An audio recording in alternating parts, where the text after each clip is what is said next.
രണ്ട് പ്രധാന ഇടത് പാർട്ടികളുടെയും മുതിർന്ന നേതാക്കളാണ് ഈ വിഷയത്തിൽ പരസ്യമായ നിലപാട് വ്യക്തമാക്കിയിരിക്കുന്നത്, വിമർശനം ഉന്നയിച്ചിരിക്കുന്നത്. അതുകൊണ്ട് തന്നെ ഇരു പാർട്ടികളും തമ്മിലുള്ള ഭിന്നത കൂടുതൽ ശക്തമാകും. വരും ദിവസങ്ങളിൽ അതിൻ്റെ പ്രതിഫലനം ഉണ്ടാവുകയും ചെയ്യും. തീർച്ചയായും നമുക്കറിയാം, കഴിഞ്ഞ LDF സർക്കാരിൻ്റെ ഭരണകാലത്ത് ഏറ്റവും അവസാന കാലത്ത് PM ശ്രീയിലുടക്കി CPM-ഉം CPI-യും എത്ര തന്നെ പ്രകമ്പനം ഉണ്ടാക്കിയിട്ടുണ്ട് എന്ന് നമ്മുടെ മുന്നിലുള്ള ചിത്രം തന്നെയാണ്. ഇങ്ങനെ ഒരു സർക്കാരുണ്ടോ, ഇവിടെ ഒരു സർക്കാരുണ്ടോ എന്നാണ് ഘടകകക്ഷിയിലെ തന്നെ ഏറ്റവും പ്രധാന കക്ഷിയായ CPI-യിലെ സംസ്ഥാന സെക്രട്ടറി ബിനോയ് വിശ്വം എന്ന് മാധ്യമങ്ങളോട് പരസ്യമായി ചോദിച്ചത്. അത്രയേറെ വലിയ രീതിയിലുള്ള കോളക്കമായിരുന്നു CPM-ഉം CPI-യും തമ്മിൽ അന്നുണ്ടായിരുന്നത്. മന്ത്രിമാരെ വരെ പിൻവലിക്കുമെന്ന രീതിയിൽ വരെ ചർച്ചകൾ നീണ്ടിരുന്ന ഒരു സമയമായിരുന്നു. അതിനുശേഷം ഇപ്പോൾ തെരഞ്ഞെടുപ്പിൽ വമ്പൻ പരാജയം, അമ്പേ തോറ്റു തുന്നമ്പാടി നിൽക്കുന്ന LDF പിന്നീട് 3 മാസത്തേക്ക് ഇടതുമുന്നണിയുടെ യോഗം പോലും ഇവർക്ക് ചേരാൻ കഴിയാതെ വന്നു. ഇതിനൊക്കെ ഒരു പ്രധാന കാരണമായിരുന്നത് ഈ പ്രതിപക്ഷ ഉപനേതാവ് ആരാകുമെന്നതിനെ ചൊല്ലി തന്നെയായിരുന്നു. CPI അങ്ങനെ ഒരു ആവശ്യം മുന്നോട്ട് വയ്ക്കുമ്പോൾ അങ്ങനെ ഒരു കീഴ്വഴക്കമില്ല എന്ന് CPM പരസ്യമായി പറയുന്നു. എന്നാൽ അങ്ങ് കീഴ്വഴക്കങ്ങളൊക്കെ മാറേണ്ടി വരുമെന്ന് CPI-യും മുന്നറിയിപ്പ് നൽകുന്നു. ഈ രീതിയിൽ പരസ്യമായി ഇവർ തമ്മിൽ ഉടക്കി. അപ്പോഴും CPM-ന്റെ ഭാഗത്ത് നിന്ന് MV ഗോവിന്ദനോ അല്ലെങ്കിൽ പ്രതിപക്ഷനായ പിണറായി വിജയനോ CPI-ക്ക് ഒരിക്കലും കൊടുക്കുകയില്ല എന്നോ അവർക്കതിന് അവകാശമില്ല എന്നോ പറഞ്ഞിരുന്നില്ല. അവർ അത്തരത്തിലൊരു കീഴ്വഴക്കങ്ങളില്ല എന്നും മാത്രമാണ് പലതവണയും മാധ്യമങ്ങളുടെ ചോദ്യങ്ങൾക്ക് ഇവർ പരസ്യമായി പറഞ്ഞിരുന്നത്. എന്നാൽ CPI ബിനോയ് വിശ്വമാകട്ടെ പല ഘട്ടങ്ങളിലൊക്കെ നിലപാടിൽ നിന്ന് പിന്നോട്ട് പോകില്ല, ആ നിലപാട് ഉറച്ചു നിൽക്കുമെന്നൊക്കെ പറഞ്ഞിരുന്നുവെങ്കിലും മറ്റു ഘടകകക്ഷികൾ വിയോജിപ്പ് പറഞ്ഞതിനെ തുടർന്നാണ് വീണ്ടും 3 മാസങ്ങൾക്ക് ശേഷമാണ് ഇടതുമുന്നണി യോഗം കഴിഞ്ഞ ആഴ്ച ചേർന്നത്. അപ്പോഴും ഈ വിഷയം ചർച്ചയ്ക്ക് പോലും വന്നില്ല. അപ്പോൾ ഏറെക്കുറെയൊക്കെ ഇവർ ആ നിലപാടിൽ നിന്നൊക്കെ പിന്നോട്ട് പോയി എന്ന രീതിയിലൊക്കെ ആയിരുന്നു കാര്യങ്ങളൊക്കെ എത്തിയത്.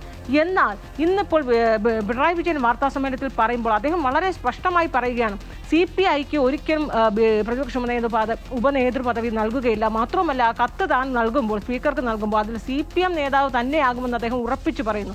അത് CPI-യെ സംബന്ധിച്ച് അവരുടെ മുഖത്തേറ്റ അടിയാണ്.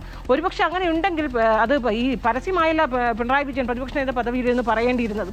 മാത്രമല്ല, ഉഭയകക്ഷി ചർച്ചയിലൂടെ ഈ വിഷയം പരിഹരിക്കാമെന്ന് അവർ തമ്മിലൊരു ധാരണ ഉണ്ടാക്കിയതാണ്.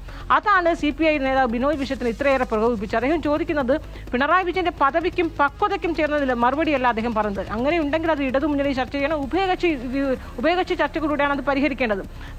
പദവി നൽകുകയും നൽകാതിരിക്കുകയും ചെയ്യും, പക്ഷേ പരസ്യമായി പാർട്ടിയെ ഇങ്ങനെ വിമർശിക്കാൻ പാടില്ല. അപ്പോൾ ഏകപക്ഷീയമായൊരു മറുപടിയാണ് പിണറായി വിജയന്റെ ഭാഗത്തു നിന്നുണ്ടാകുന്നത്. പിണറായി വിജയൻ ഒരുപക്ഷെ വേണമെങ്കിൽ മാധ്യമങ്ങൾ ചോദിക്കുമ്പോൾ അത് ഞങ്ങളുടെ പാർട്ടിക്കുള്ളിലേതാണ്, ഞങ്ങൾ തമ്മിൽ ചർച്ച തീരുമാനിച്ചോളാം എന്ന രീതിയിൽ അദ്ദേഹത്തിന് ഒഴിഞ്ഞു മാറാമായിരുന്നു. പക്ഷേ അദ്ദേഹം അങ്ങനെ ചെയ്തില്ല. പകരം അദ്ദേഹം ബിനോയ് വിശ്വത്തിനുള്ള ഒരു മറുപടി തന്നെയാണ് കൃത്യമായി ഇന്ന് തൃശ്ശൂരിൽ നൽകിയത്. അത് CPM നേതാവ് തന്നെയായിരിക്കുമെന്ന് പറയുമ്പോൾ ഉറപ്പായും വലിയ രീതിയിലുള്ള രാഷ്ട്രീയ പ്രത്യാഘാതങ്ങളൊക്കെ തന്നെയും മുന്നണിക്കുള്ളിൽ ഉണ്ടാകുമെന്ന കാര്യത്തിൽ തർക്കമില്ല. കാരണം 3 മാസങ്ങൾക്ക് ശേഷം ചേർന്ന മുന്നണി യോഗമാണ്. ഇനിയും പ്രതിപക്ഷമായിരിക്കുമ്പോൾ ഏറ്റവും സർക്കാരിനെതിരെ പല വിഷയങ്ങളിൽ രാഷ്ട്രീയമായി തീരുമാനമെടുക്കേണ്ടതാണ്, സമര പരിപാടികൾക്ക് രൂപം നൽകേണ്ടതാണ്, പ്രതിഷേധങ്ങളൊക്കെ സംഘടിപ്പിക്കേണ്ടതാണ്. അപ്പോൾ CPM CPI ഒരുമിച്ചിരുന്ന LDF യോഗം ചേർന്നാൽ മാത്രമേ ഇത്തരം സമര പരിപാടികൾക്ക് ആവിഷ്കരിക്കേണ്ടതും. അവിടെ ഈ ഉപനേതൃ സ്ഥാനത്തെ ചൊല്ലി ആ ഉപനേതൃ സ്ഥാനം എന്ന് പറയുന്നത് പാർട്ടിക്കുള്ളിൽ മുന്നണിക്കുള്ളിൽ പോലും വിമർശനങ്ങൾ കടുത്ത രീതിയിലുണ്ട്. കാരണം ഒരു നിസ്സാരമായ യാതൊരു പ്രയോജനമില്ലാത്തൊരു വിഷയത്തിലാണ് ഇത്രയേറെ രണ്ട് പാർട്ടികളും വിട്ടുവീഴ്ചയ്ക്ക് തയ്യാറാകാതിരിക്കുന്നത്. ഒരുപക്ഷെ ഭരണത്തിൽ നിന്നപ്പോൾ PMC വിഷയത്തിൽ അതിനൊരു യാഥാർത്ഥ്യമുണ്ട്, അല്ലെങ്കിൽ അതിനൊരു കൃത്യമായ കാരണമുണ്ടെന്ന് പറയാം. ഇപ്പോൾ എന്ത് വിഷയത്തിനാണ് ഇവർ ഇങ്ങനെ നിലപാടിൽ ഉറച്ചു നിൽക്കുന്നു എന്ന രീതിയിലുള്ള വിമർശനം മുന്നണിക്കുള്ളിൽ തന്നെയുണ്ട്.